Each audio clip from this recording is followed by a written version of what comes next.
I'm a bird, mother. I'm a bird. Okay, Chinese dev exposes how modern audience creeps are trying to take over gaming.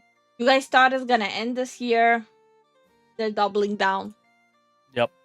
So over on NeoGAF, there's been this crazy post talking about this situation from China, where a Chinese indie dev went over to Sweden for a game design master program, saying the guy took some pictures of lecture slides and shared it on social media. Let's take a look at some of these slides. We've got this one saying men with breasts. Is that Lara Croft? Huh? Huh? That's what... How big of a scale of a get-together was this? The people are flying in to go there. Has to be huge. And it was in Sweden. Yeah. We lost Sweden. GG, go next. Croft? The freak are they talking about? The next one we've got Exhibit A, saying Cloud Strife. In Final Fantasy... What? Come on. Really? What? 1997, and then again in Final Fantasy VII Remake. Magnificent dress, I think it says. We can't see the full text. You can also see in the bottom line it says something something as queer. They then translated Swedish to Chinese, and someone translated Chinese back over to We're playing Broken Telephone. Yeah, we are playing Broken Telephone. Let me just translate this real quick from English to Russian. Yo, bet. And then you guys can translate it from Russian to English. Yup. English using a image translation service, presumably on the internet. We could see that the slide had said something like, design a fighting game character that is neither male nor female. Think specifically about how they move through the world. How do they walk? How do they jump? How do they squat and get over obstacles? How do they attack and what attacks do they use? How and what do they defend? What special moves might they have? Then it says in gender studies. Something I can't read here. Radical feminism, queer theory, What? something else too small, Marxist feminism, and decolonial theory. The next slide says 2014 hashtag Gamergate. Oh my god. Why is Sweden following in the footsteps of US of what to do wrong with games? Happening. Oh. Research has changed since Gamergate. Hashtag Gamergate is a campaign organized by right-wing extremists, 4chan, 8chan, Okay.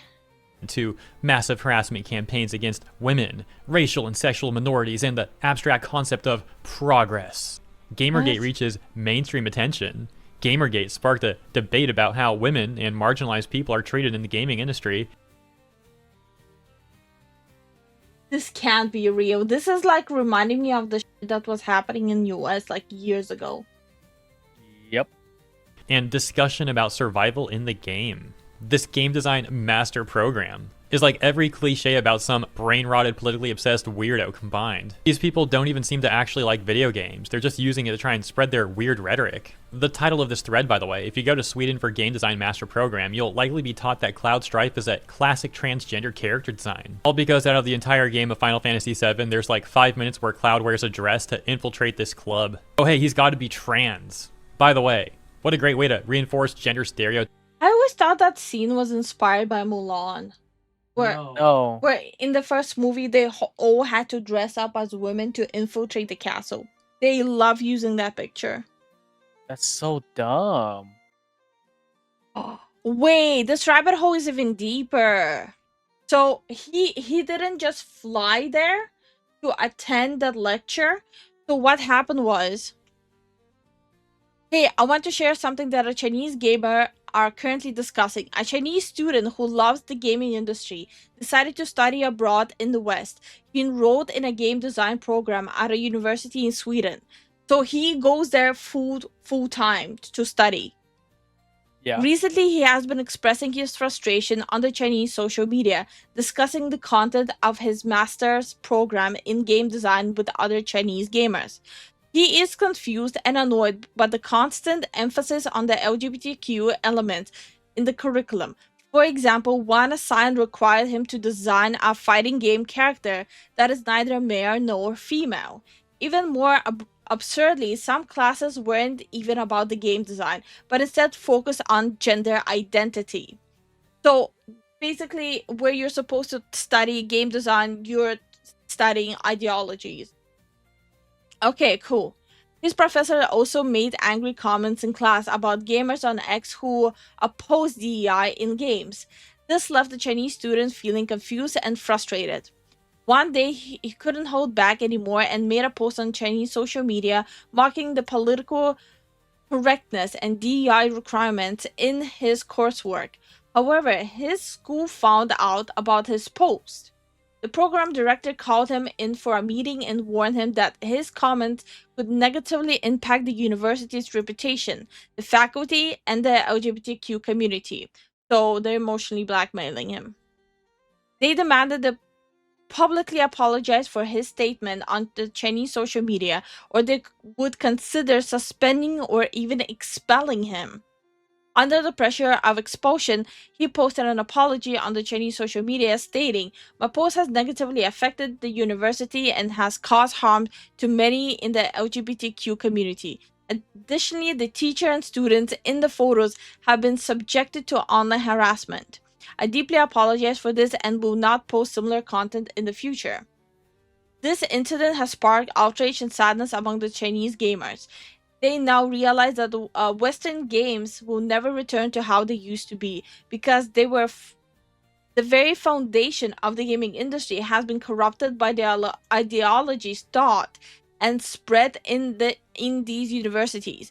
I hope you can expose this issue and call for DEI and LGBTQ agendas to be removed from campuses and courses, stopping the corruption of the gaming industry. Okay, so it's not like it's activists just going into the gaming industry. It's literally, it's being drilled into people when they're trying to get an education to work on games. And this explains their lack of being able to even understand how to make a game and how to code a game. This is putting so many puzzle pieces together. And this whole time I thought it's just, activists going into the gaming industry since it's like an easy way like into the money for them. But no, it's actually people are being brainwashed while they're studying.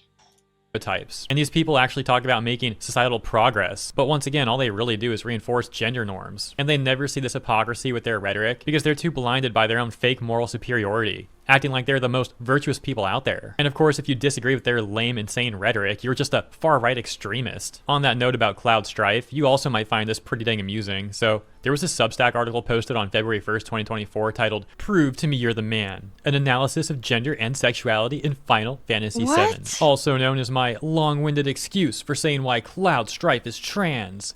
With the upcoming release of Final Fantasy VII Rebirth, my mind is filled with nostalgia for the original game, while I personally never played it." Yeah, so that's all that we need to read. What? As you can see, these sort of people that want to use games to facilitate their political brain rot are in reality just a bunch of posers. Of course, that doesn't mean that every gamer needs. So we finally started getting rid of hipsters and now we have the wannabe activists. Yes. Oh my god, it never ends.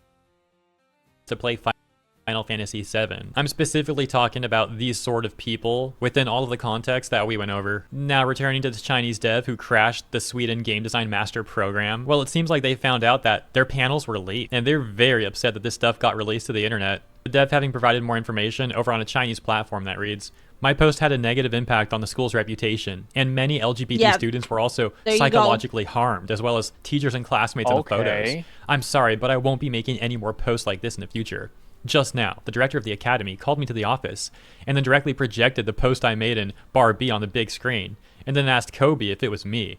After being told I would have a serious negative impact on the school, teachers, and LGBT classmates by posting such posts, I realized my mistake and promised not to post such things in the future." You're telling me that the school's claiming that this harmed them so much and psychologically harmed people when all this person really did was be like, yo, here's what they're teaching in this class. I think that I think that speaks volume. If you're so embarrassed about your work being put out there and anyone seeing, it does indicate that you don't believe in what you're teaching either. You know it's stupid.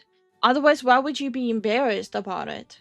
That alone speaks volumes about the sort of nonsense that's going on there.